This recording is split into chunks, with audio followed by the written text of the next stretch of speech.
Em nome do Pai, e do Filho, e do Espírito Santo. Amém. Catequeses sobre a velhice. Audiência Geral do Papa Francisco, no dia 18 de maio de 2022. 10ª Catequese.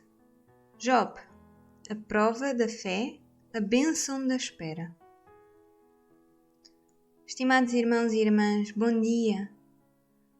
O trecho bíblico que ouvimos encerra o livro de Job, um ápice da literatura universal. Encontramo-nos com Job no nosso caminho de catequese sobre a velhice. Encontramo-lo como uma testemunha de fé que não aceita uma caricatura de Deus, mas grita o seu protesto perante o mal, até que Deus responda e revele o seu rosto. E Deus, por fim, responde, como sempre de um modo surpreendente. Mostra a Job a sua glória, mas sem o esmagar, pelo contrário, com soberana ternura, como faz Deus sempre, com ternura.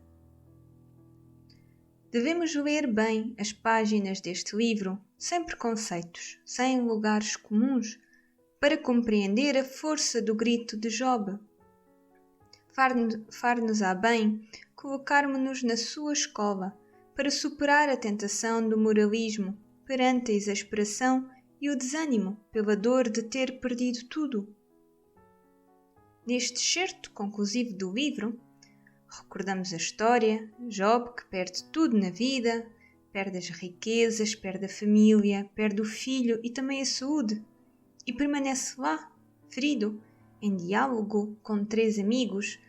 Depois chega ao quarto, que vem cumprimentá-lo. Esta é a história. E neste trecho de hoje é a conclusão do livro, quando Deus finalmente toma a palavra.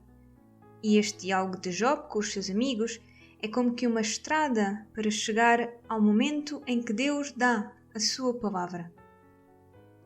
Job é elogiado porque compreendeu o mistério da ternura de Deus escondida por detrás do seu silêncio. Deus repreende os amigos de Job, que presumiam saber tudo, saber de Deus e da dor, e, vindos consolar Job, tinham acabado por o julgar, com os seus esquemas pré-concebidos. Deus nos preserve deste hipócrita e presunçoso pietismo.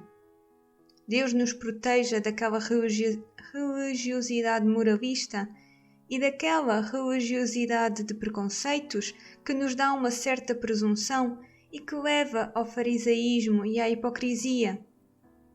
Eis como o Senhor se expressa em relação a eles. Assim diz o Senhor: estou irado contra vós, porque não falastes corretamente de mim como Job, meu servo. Isto é o que o Senhor diz aos amigos de Job. O meu servo Job intercederá por vós. É em consideração a ele que não vos infligirei ignomínias por não terdes falado bem de mim como Job, o meu servo. Capítulo 42, versículo 7 a 8. A declaração de Deus surpreende-nos, pois lemos as páginas ardentes do protesto de Job que nos deixou consternados. No entanto, diz o Senhor, Job falou bem, inclusive é quando estava irado e também raivoso contra Deus, mas falou bem, porque se recusou a aceitar que Deus seja um perseguidor. Deus é outra coisa. E como recompensa, Deus restituía a Job o dobro de todos os seus bens, depois de lhe ter pedido para rezar pelos seus maus amigos.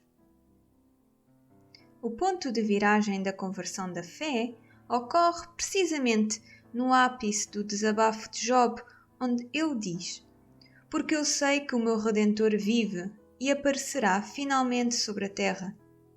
E depois que a minha pele se desprenda da minha carne, na minha própria carne verei a Deus. Eu mesmo o contemplarei, os meus olhos vê-lo-ão e não os olhos de outrem. Capítulo 19, versículo 25 a 27. Este excerto é belíssimo. Vem-me à mente o final daquele oratório genial de Handel, o Messias, Depois daquela festa do Aleluia, lentamente o soprano canta estes trechos.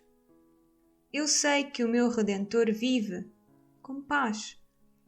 E assim, depois de toda a dor e a alegria de Job, a voz do Senhor é outra coisa.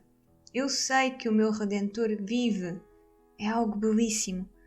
Podemos interpretá-lo assim. Meu Deus, sei que tu não és o perseguidor. O meu Deus virá e far-me-á justiça.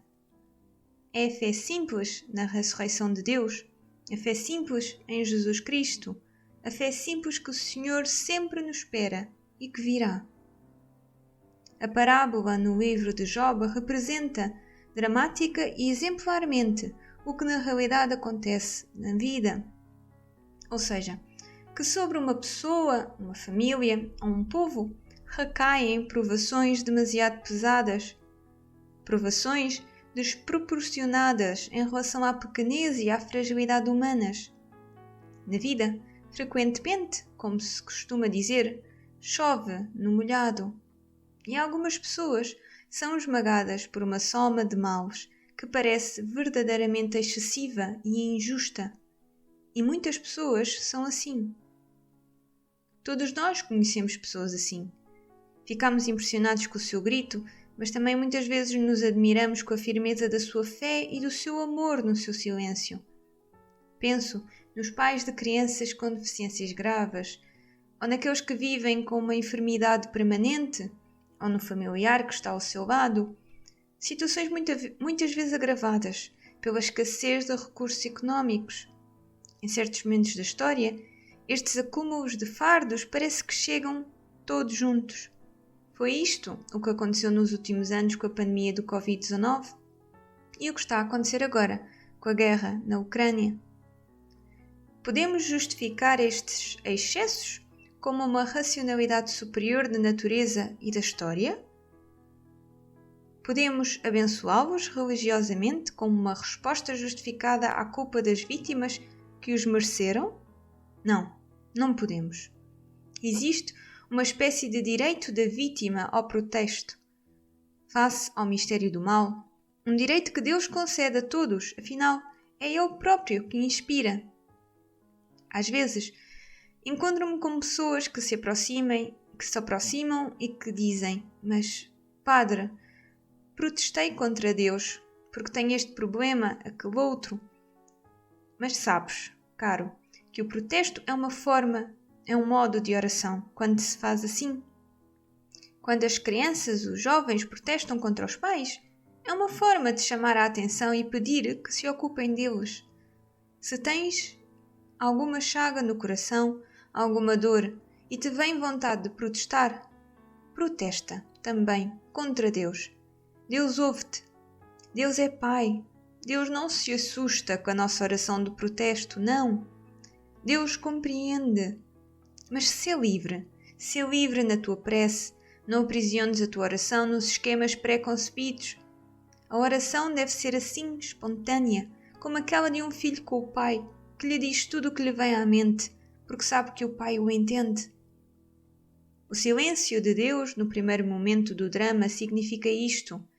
Deus não se afasta do confronto, mas no início deixa a Job o desabafo do seu protesto e Deus escuta.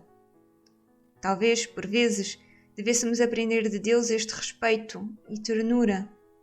Deus não gosta daquela enciclopédia, chamemo-la assim, de explicações, de reflexões que fazem os amigos de Job. Aquilo é sumo de língua, que não é justo. É aquela religiosidade que explica tudo, mas o coração permanece frio. Deus não gosta disto. Gosta mais do protesto de Job, ou do silêncio de Job. A profissão de fé de Job, que emerge precisamente do seu incessante apelo a Deus, a uma justiça suprema, no final completa-se com a experiência quase mística, diria, que o faz dizer: os meus ouvidos tinham ouvido falar de ti, mas agora viram-te com os meus próprios olhos. Capítulo 42, versículo 5.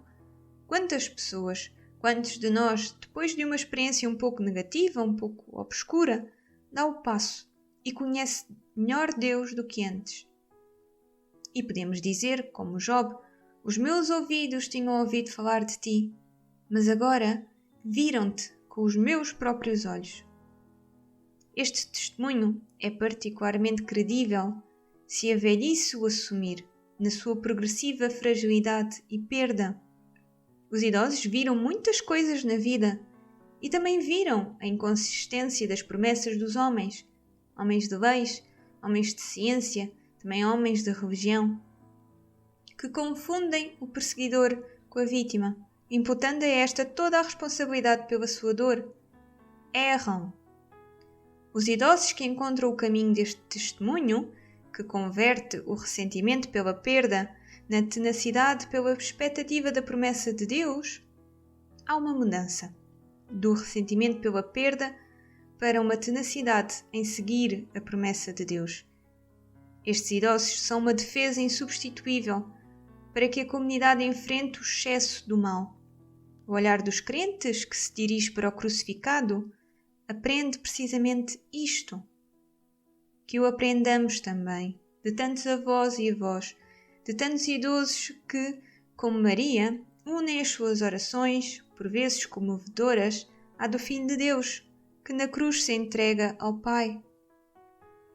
Olhemos para os idosos, olhemos para as pessoas mais velhas, os idosos, as avózinhas, olhemos para eles com amor, olhemos para a sua experiência pessoal. Eles sofreram muito na vida, aprenderam tanto na vida, passaram por muitas coisas, mas no final alcançaram esta paz. Uma paz, diria, quase mística, isto é, a paz do encontro com Deus, a ponto de poder dizer: os meus ouvidos tinham ouvido falar de ti, mas agora viram-te os meus próprios olhos. Estes idosos assemelham-se àquela paz do Filho de Deus que se entrega ao Pai na cruz. Papa Francisco.